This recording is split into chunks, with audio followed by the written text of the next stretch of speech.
स्तर central level Bharat सरकार का सर्वोच्च प्रशासनिक और राजनीतिक स्तर है, जिसमें प्रमुख संस्थाएं और व्यक्तियां शामिल हैं, जो देश के समग्र प्रशासन और नीति निर्धारण में महत्वपूर्ण भूमिका निभाती है। यहाँ केंद्र स्तर की कुछ मुख्य संस्थाएं और व्यक्ति दिए गए हैं। एक, केंद्र सरकार।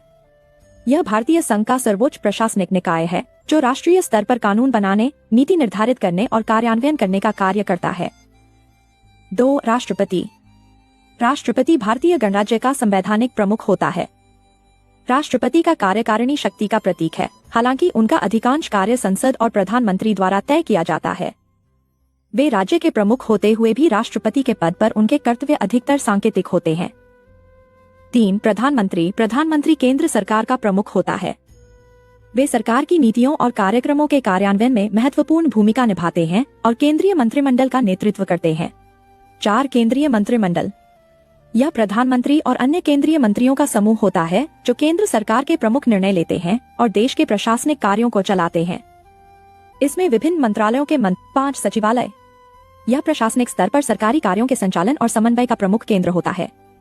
सचिवालय मंत्रालयों का मुख्यालय होता है, जहां अधिकारियों द्वारा सरकारी नीति और कार्यक्रमों पर कार्य किया जाता है। ये सभी संस्थाएं और पद भारतीय प्रशासनिक तंत्र के केंद्र में काम करते हैं और राष्ट्रीय स्तर पर कानूनों, नीतियों और शासन व्यवस्था का निर्धारण करती है। केंद्र सरकार का प्रशासनिक ढांचा विभिन्न स्तरों और विभागों में विभाजित होता है, जो राष्ट्रीय नीति निर्धारण, योजना और कार्यान्वयन में सहायक होते हैं। केंद्र सरकार का प्रशासन एक जटिल और विविधतापूर्ण प्रणाली है, जो राष्ट्रीय स्तर पर शासन और विकास सुनिश्चित करने के लिए काम करता है। 1, प्रधानमंत्री और मंत्रिपरिषद। प्रधानमंत्री केंद्र सरकार के प्रमुख होते हैं, जो पूरे प्रशासन का संचालन करते हैं। उनके अधीन मंत्री होते हैं, जिन्हें विभिन्न मंत्रालयों का कार्यभार सौंपा जाता है। मंत्रिपरिषद में केंद्रीय मंत्रियों, राज्य मंत्रियों और उप मंत्रियों का समावेश होता है। 2, संसद, लेजिस्लेचर। केंद्र सरकार के प्रशासनिक ढांचे में संसद का महत्वपूर्ण स्थान है। संसद 2 सदनों से मिलकर बनती है, लोकसभा, निचला सदन, और राज्यसभा, ऊपरी सदन। संसद का कार्य मुख्य रूप से कानून बनाना, बजट पास करना और सरकार की नीति पर निगरानी रखना होता है। 3, न्यायपालिका, जुडिशरी। भारत की न्यायपालिका स्वतंत्र है और इसका उद्देश्य कानूनों का पालन सुनिश्चित करना है। सर्वोच्च न्यायालय केंद्र सरकार के प्रशासनिक ढांचे का उच्चतम न्यायिक प्राधिकरण है और यह संविधान की व्याख्या करने तथा कानूनों के अनुसार निर्णय लेने का कार्य करता है। 4, कार्यालयीय संरचना, एग्जीक्यूटिव स्ट्रक्चर। केंद्र सरकार का कार्यक्षेत्र विभिन्न मंत्रालयों, विभागों और सरकारी संगठनों के माध्यम से संचालित होता है। प्रमुख मंत्रालयों में गृह मंत्रालय, वित्त मंत्रालय, रक्षा मंत्रालय, स्वास्थ्य मंत्रालय और विदेश मंत्रालय शामिल है। प्रत्येक मंत्रालय एक मंत्री द्वारा नेतृत्वित होता है और संबंधित अधिकारी नीति निर्धारण तथा कार्यान्वयन में सहायता करते हैं। 5, ब्यूरोक्रेसी, सिविल सर्विसेज।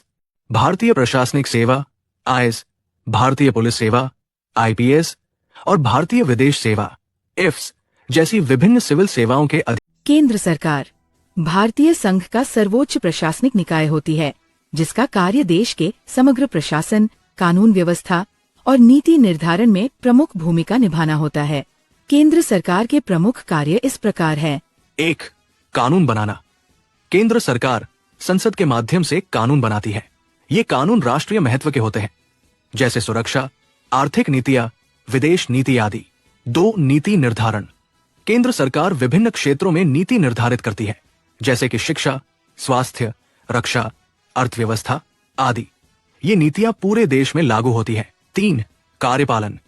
केंद्र सरकार द्वारा बनाई गई नीतियों और कानूनों का कार्यान्वयन सुनिश्चित करना भी केंद्र सरकार का दायित्व है। ये कार्य सरकारी मंत्रालयों और विभागों के माध्यम से होता है। 5, राष्ट्रीय सुरक्षा। केंद्र सरकार देश की सुरक्षा और बाहरी खतरों से निपटने के लिए रक्षा मंत्रालय और अन्य संबंधित एजेंसियों के माध्यम से काम करती है। 6, संसाधनों का वितरण। केंद्र सरकार राज्यों को वित्तीय सहायता प्रदान करती है और संसाधनों का वितरण करती है, ताकि देश भर में विकास समान रूप से हो सके। भारतीय संविधान के अनुसार केंद्र सरकार को राष्ट्रीय स्तर पर शासन करने का अधिकार प्राप्त होता है, जबकि राज्य सरकारों को राज्य स्तर पर शासन करने का अधिकार होता है।